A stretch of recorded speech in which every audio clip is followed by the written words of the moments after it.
Estudos recentes questionam a narrativa defendida pelo governo atual e pelo PT e traz dados que levantam dúvidas importantes sobre a situação real do país. Agora, essas informações vêm a público e mudam o centro do debate. Por muito tempo, o discurso oficial destacou o crescimento econômico e melhora no poder de compra. No entanto, esse levantamento apresenta números diferentes e aponta uma realidade que afeta diretamente o dia a dia da população, especialmente em um ano marcado por decisões políticas importantes. O estudo foi apresentado pelo deputado Gustavo Gai e já repercute nas redes sociais, gerando debates e reações. Os dados colocam em discussão informações que vinham sendo divulgadas por órgãos oficiais e por parte da imprensa. Além disso, o vídeo também traz a divulgação de documentos internacionais recentemente tornados públicos que voltam a inserir o nome do presidente atual em discussões fora do Brasil. São dois assuntos relevantes, com impacto político e institucional que você vai entender agora, com informações organizadas e contexto claro. Acompanhe a matéria completa, se inscreva no canal, deixe seu like para continuar recebendo análises e notícias importantes. Ainda mais nesse ano. Se você passar por uma crise, tá? Vamos supor que você diminuiu o seu salário, você foi demitido, quais são as primeiras coisas que você corta da sua vida? Com certeza serão gastos superficiais. A aula de natação do seu filho, uma escolinha de inglês, a academia de fazer ginástica, uma malhação, as saídas no final de semana, a cervejinha. Se piorar ainda mais a sua situação, você pode atrasar a sua conta de luz e de água, um mês sim, um mês ou outra, já tira ali o seguro do carro, já não coloca gasolina, começa a andar de ônibus. Então tem fases que a pessoa vai passando à medida que ela está vivendo uma crise financeira. Mas tem uma coisa, que é a última que você vai diminuir na sua vida: a sua alimentação. Você não consegue viver se você não comer. A última coisa que você diminui, para você começar a diminuir a sua alimentação, é porque realmente a crise chegou no ponto mais extremo e você está sem dinheiro. Por que eu estou te falando isso? Eu li uma matéria recentemente que me chamou muito a atenção, porque o IBGE do Lula está falando o dia inteiro que a economia nunca esteve tão boa. Emprego pleno, PIB crescendo, o poder de compra do brasileiro nunca esteve tão bem. Mas aí eu fui olhar essa matéria. Supermercados vendem menos comida, apesar da trégua da inflação. E por que o que mais chamou a atenção? Eles fizeram um cálculo de acordo com o mês de dezembro, que tem o 13º. E no mês de dezembro, que tem o 13º, a venda foi 5,5% menor que o mesmo mês de dezembro de 2024. Pera aí, como que pode a compra de comida ter diminuído? Se o IBGE está falando que o Brasil está às mil maravilhas. Aí eu lembrei de um vídeo desse rapaz aqui, ó. Eu não vou postar ele todo não, só um trecho para você ver. Preço da pandemia em 2021 versus preço do governo Lula em 2025. Qual tá mais caro? Vamos descobrir? Começando pelo café, o produto que não pode faltar na mesa do brasileiro. Em 2021 custava R$ 8,29 o pacote com 500 gramas. Em 2025 está custando R$ 33,90. Então assim, ele passa o vídeo inteiro fazendo uma comparação de alguns produtos no período da pandemia, e no período da pandemia as coisas subiram de preço, você se lembra, né? Então ele vai passando ovos, 2021 R$12,90, aí em 2025 R$19,90, e vai indo, ó. 2021 suco de laranja R$9,49, aí ele não passa depois, não, deixa eu ver. R$26,90. Passou para R$26,90. 1,5 litro. Em 2021 estava custando R$15,90. Agora está custando R$30,90. Dobro. Tá, mas aí vem o argumento. Poxa, mas espera aí, o cara pode estar pegando o preço médio e tá indo num supermercado de elite, um supermercado num bairro nobre, um supermercado ali perto dos condomínios e tal. Então, realmente há essa variação. Aí, recentemente, eu encontrei um perfil no X. Aparentemente é um cara revoltado com o preço dos alimentos, do que ele compra no supermercado, revoltado. E ele decidiu fazer um perfil com um estudo, uma análise da média de preço no Brasil inteiro, de todos os principais itens. Rapaz, esse perfil aqui, ó, chama Minha Inflação. Eu te peço para que você vá lá e siga esse perfil, porque não, ele coloca muita coisa aqui, eu vou colocar algumas das principais, tá? Mas vai lá e digita Minha Inflação no seu X e você vai ver o trabalho que essa pessoa está fazendo, tá? Aí ele começa aqui ele fez um comparação. Vou mostrar esse vídeo depois. Mas aqui um cara postou o seguinte, ó. Aqui em casa a gente tem um cartão de crédito dedicado apenas às compras do supermercado. Ele não é usado para mais nada. Em 2023, gastava-se R$ 2.986. Em 2026, no mês de janeiro, ele gastou R$ 5.947 comprando as mesmas coisas. Isso é que é importante. Aí você vai passando aqui, você vai vendo a diferença dos preços entre alguns itens. Vou passar aqui embaixo.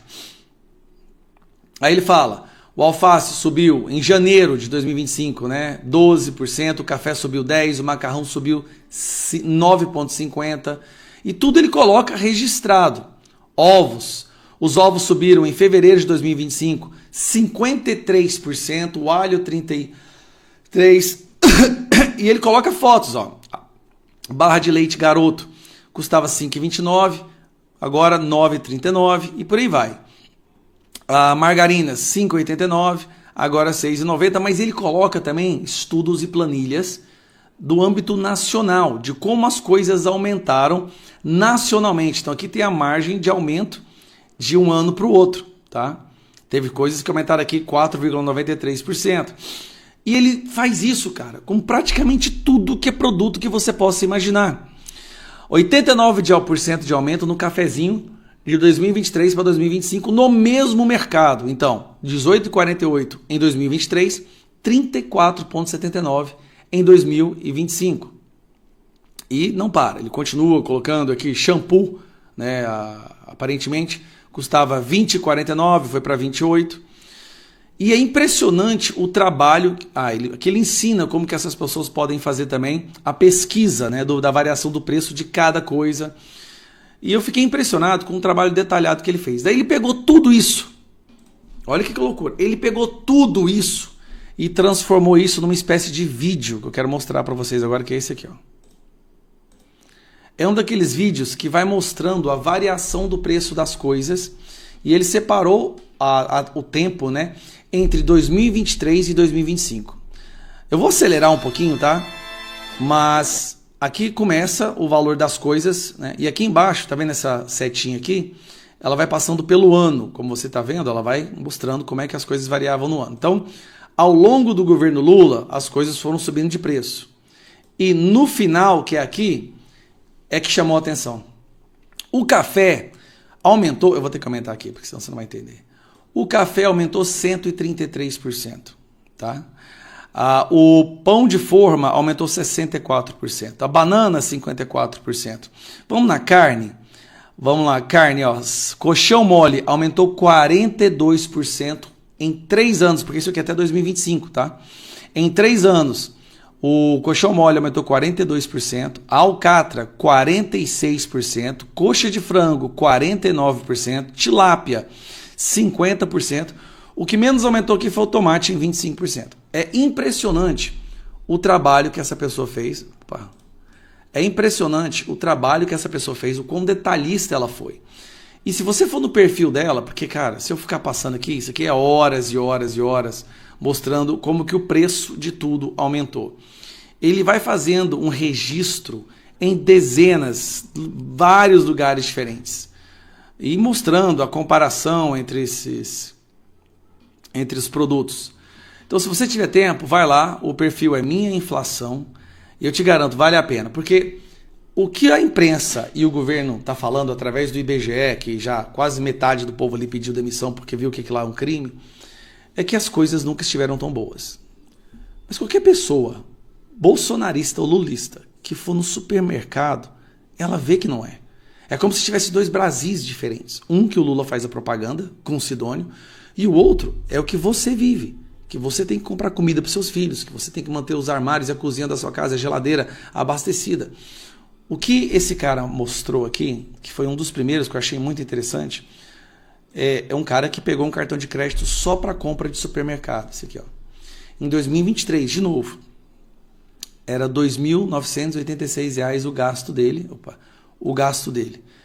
Neste ano de 2023, em 2026, ele gastou 5.947 comprando exatamente as mesmas coisas. Sabe o que é isso aqui, gente? Dobrou. O que ele gasta, ele é a esposa e 2 filhos, tá? O que ele gasta comprando as mesmas coisas em um período de 3 anos, só de comida, dobrou. E aí, como é que vem o governo falar que as coisas estão bem? Como é que o povo pode realmente considerar a possibilidade de votar de novo no Lula? É masoquismo. É uma coisa sádica. Como que a pessoa tá vendo que hoje você não compra mais do que comprava antes? Você não consegue se alimentar, você não consegue alimentar os seus filhos, a sua família, mas você vai votar na mesma pessoa culpada disso tudo. Lula é citado nos arquivos do caso Epstein e as revelações são chocantes. Porque o assunto de que nós vamos tratar agora não é nada disso. É, na verdade, muito sério, muito grave e muito triste. Eu fiquei até em dúvida se eu fazia essa análise aqui pra vocês. Porque, sinceramente, meu medo é de que o YouTube derrube esse vídeo, porque esse assunto dos arquivos do Jeffrey Epstein é muito pesado. Para você que não sabe o que está acontecendo, o governo americano divulgou nesta sexta-feira mais de 3 milhões de documentos das investigações contra o Jeffrey Epstein, que era um criminoso sexual condenado nos Estados Unidos e que tirou a própria vida na cadeia em 2019. Embora muitas pessoas suspeitem que, na verdade, ele tenha sido assassinado por conta de tudo que ele sabia. Eu vou fazer um resumo mas muito breve aqui para situar vocês e sem falar dos detalhes sobre as coisas terríveis que ele fazia. Mas basicamente, o Jeffrey Epstein era um bilionário americano que promovia o tráfico sexual de menores de idade e jovens para festas com a elite mundial.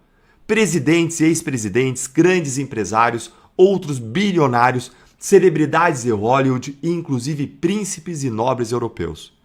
Ele tinha até mesmo uma ilha da devassidão, a qual ele levava os seus convidados para lá fazerem coisas terríveis, que eram feitas com menores de idade e jovens traficados por eles. Eu não vou falar mais nada aqui para que o YouTube não derrube o meu vídeo, mas se você ficou interessado em saber mais dessa história inacreditável, tem vários artigos, livros, documentários e filmes sobre o Epstein. E agora que esses milhões de arquivos foram liberados e apenas começaram a ser analisados, a internet está pegando fogo com as novas revelações. Mas bora lá então ver o que saiu sobre o Lula nesta reportagem aqui da BBC. As conversas de Jeffrey Epstein e Noam Chomsky sobre Lula, prisioneiro político mais importante do mundo. Em setembro de 2018, o linguista e filósofo americano, o Noam Chomsky, ele teria comunicado a Jeffrey Epstein por e-mail que ele estava no Brasil com a sua mulher, envolvidos com atividades do movimento Lula Livre, que pedia a libertação do presidente brasileiro. Agora, gente, olha que chocante. Em novembro do ano passado, já tinham saído documentos dizendo que o Chomsky ligou para o Epstein da prisão para que ele pudesse falar com o Lula. Conversar. Olha aqui, ó. Chomsky me ligou com o Lula da prisão. Que mundo! É claro que todo mundo envolvido, inclusive o Lula, negou que essa ligação tenha acontecido, né? Só que Noam Chomsky e o Epstein, eles eram amigos há anos. E não há motivo nenhum para o Epstein escrever isso em uma nota para ele mesmo, que na cabeça dele ninguém veria. Por que o Epstein mentiria? Essa história, gente, tá muito estranha. Tá, Deltan, e o Bolsonaro? Saiu o que dele, hein? O Bolsonaro é apenas citado nos arquivos por outras pessoas que estão falando dele, diferente do Lula, que o Epstein diz ter conversado ao telefone. Veja aqui comigo nessa matéria da Gazeta do Povo, ó. As conversas são aqui entre o Steve Bannon, estrategista político que foi um dos coordenadores da primeira campanha do Trump à presidência, e o Epstein, em que eles falam sobre a campanha do Bolsonaro à presidência. Bolsonaro é um revolucionário, sem refugiados querendo entrar lá no país, ou seja, não tem esse problema de imigração global. Sem Bruxelas, sede da União Europeia, lhe dizendo o que fazer. Ele só precisa recuperar a economia. É grande. Escreveu Epstein a Bannon, acrescentando PIB de 1,8 bilhão de dólares. Na verdade, aqui trilhão, né, ele se referia. Em referência ao tamanho da economia brasileira daquele ano. O estrategista político então respondeu dizendo ser muito próximo desses caras. A amizade de Bannon com a família Bolsonaro é conhecida há anos. Eles me querem como conselheiros deles. Devo aceitar? Perguntou Bannon. É novamente uma discussão sobre reinar no inferno, ironizou Epstein. Isso e a Europa levam ao resultado de reinar no céu, respondeu o estrategista político em referência à importância da direita governar o Brasil e o velho continente. Ou seja, uma troca de mensagens em que Bannon pedia conselhos a Epstein sobre se ele deveria ajudar ou não a família Bolsonaro aqui no Brasil, sendo que o Bannon, na época, ele tinha sido um dos principais estrategistas do Trump, inclusive na Casa Branca. E vejo a percepção deles de que o Bolsonaro é alguém contra o sistema, que queria governar de forma consistente, independente e poderia fazer a economia engrenar como fez. Agora eu quero ouvir a sua opinião. O que você achou dessas revelações, hein? Você acha que vem mais coisa por aí?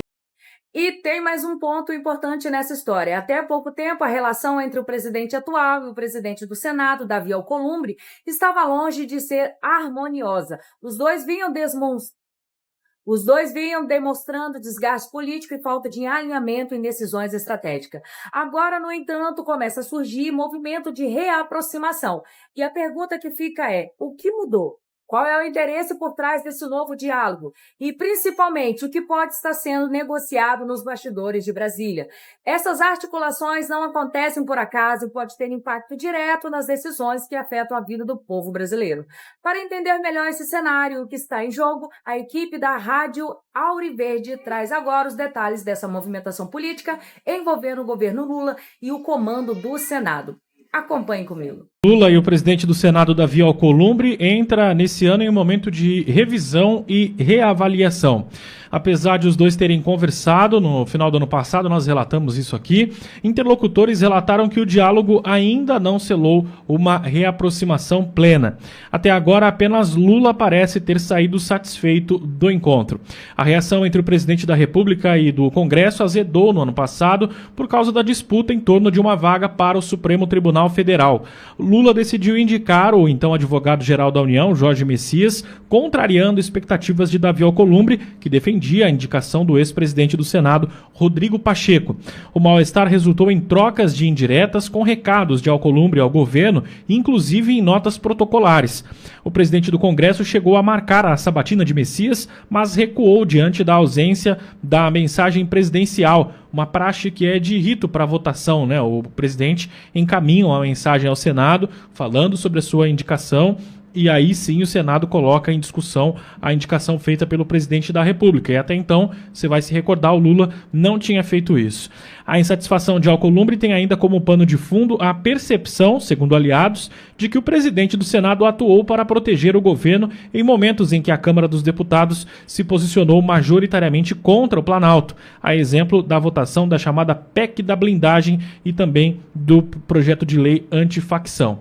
A conversa entre os dois em dezembro foi vista como um passo necessário, mas não suficiente. Interlocutores de Alcolumbre avaliam que ele ainda aguarda um gesto político mais claro de Lula para reequilibrar a relação e sinalizar confiança entre os dois. Pega o indicador, agora isso, polegar, isso, agora esfrega um no outro, ó. Gostei desse barulhinho, faz de novo, Lu.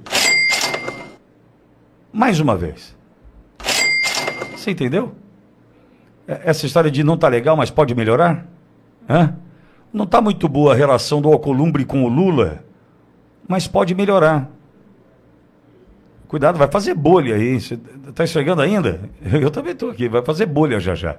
Essa turma aí não tem problema, eles estão assim, ó. De tanta coisa que tem aqui no meio, aqui, ó, os caras estão assim, ó. Sabe? Eu, nessa história de política é a arte do possível, eu respeito. Mas eu tenho comigo o seguinte, eu não sei se a palavra é intransigente ou coerente. Eu não consigo entender o seguinte, olha, o Alcolumbre, ele está disposto a mudar de ideia. Como assim? Ele está disposto a mudar de ideia? Como assim? Ele está disposto a receber um investimento no seu convencimento? É isso? Ele está disposto a receber um investimento para que ele mude de ideia? E está tudo bem? Eu não sou político, nunca fui político, nunca disputei uma eleição e espero jamais ter essa vontade que muitos têm de encarar uma urna. Sabe por que eu lhe digo isso? Porque eu seria massacrado, politicamente falando, porque eu usaria de uma palavra que esses caras não têm a menor habilidade ou nenhum um cuidado para lidar com que é a coerência. Veja, quando a gente trata de Alcolumbre, a gente sabe com quem a gente está lidando, não sabe? Veja, alguém que é judeu, não tem nenhum problema em se relacionar com uma pessoa que é persona não grata em Israel, já mostra que não importa ideal, não importa os valores, né? Não importa os princípios, se é que tem ou conhece. Não está nem aí, nem aí. O que esses caras têm é um negócio chamado ganância. Veja, não é ambição, é ganância. Então, assim, você acha que um cara desse está preocupado com o Brasil? Acha? Não, não está. Você acha que um cara desse está preocupado, por exemplo, agora com o presidente Bolsonaro preso? Eu preciso te lembrar que o presidente Bolsonaro, na tentativa de pautar o projeto de lei da anistia, há exatamente um ano, ajudava Alcolumbre e Hugo Motta na eleição da presidência da Câmara e do Senado. Hugo Motta, quem era Hugo Motta, amigo? Alguém sabia que o pai dele devia, do jeito que deve, o prefeito de Patos na Paraíba? Alguém sabia? Não. Alcolumbre a gente até imaginava no que poderia dar, certo? Certo. Mas veja, senhores, nós estamos tratando de um homem, Alcolumbre, que, repito, não está nem aí para o eleitorado. Ele sabe que vai chegar a hora que ele vai precisar se posicionar, porque vai precisar pedir voto lá no Amapá, e a gente sabe o que ele pensa, o que ele defende, mas agora, você acha que ele está preocupado? Volto à questão do PL da anistia. Tanto Hugo Motta quanto ele, ambos, disseram para o presidente Bolsonaro que defenderiam a pauta da anistia. Ambos disseram isso para o presidente Bolsonaro. Ó, fiquem tranquilos, porque a gente vai discutir junto aqui PL da anistia, pode me apoiar, pode fazer com que... Pode deixar, Dadu, pode deixar. Pode me apoiar, pode, numa boa, votar em mim, pode ter certeza que a gente vai andar junto no sentido do PL da anistia. Só que não. Alcolumbre não quer o PL da anistia, nunca quis. Mas o presidente Bolsonaro negociou também comissões, entregou. Flávio Bolsonaro ainda é o presidente da Comissão de Segurança Pública no Senado. Tudo bem. Pauta e comissão importantíssima, tudo legal. Outras na Câmara, tá. Mas e o PL da anistia? Eles tiveram alguma dificuldade em lidar com a mentira? Nenhuma. Você acha que esses caras estão preocupados com a gente? Então, amigo, ouvindo uma notícia como essa, eu só chego à única conclusão. Quanto será que custa esse convencimento de Davi Alcolumbre? Me diz aí, quanto custa o convencimento do Alcolumbre? Quantos cargos? Quanto de emendas? Dizem que o Alcolumbre tem uma habilidade única para lidar com emendas, não é? E aí, me diz. Pois é, pessoal, o estudo apresentado pelo deputado Gustavo Gaia levanta um ponto que todo brasileiro sente no bolso. Enquanto os números oficiais falam em inflação perto de 4%, a realidade é bem diferente. Se fosse mesmo esse percentual, o preço dos alimentos quase não teria mudado. Mas quem vai ao mercado sabe, a conta não fecha, o problema é que esses índices são médias e não refletem o que mais pesa para o povo, alimentação e moradia. O aluguel subiu bem acima disso e os alimentos básicos acumulam aumentos fortes nos últimos anos. É por isso que o dinheiro está rendendo menos, mesmo com o discurso dizendo que a inflação está controlada. Além disso, as movimentações políticas em Brasília chamam a atenção, como a recente aproximação entre Lula e o presidente do Senado. Em política, nada acontece sem interesse por trás. No fim, o brasileiro vive uma realidade muito diferente da apresentada nos números oficiais. Por isso, esse debate precisa ser feito. Se inscreva no canal, deixe seu like e compartilhe essa informação, porque ela precisa circular bastante. Conta tudo junto.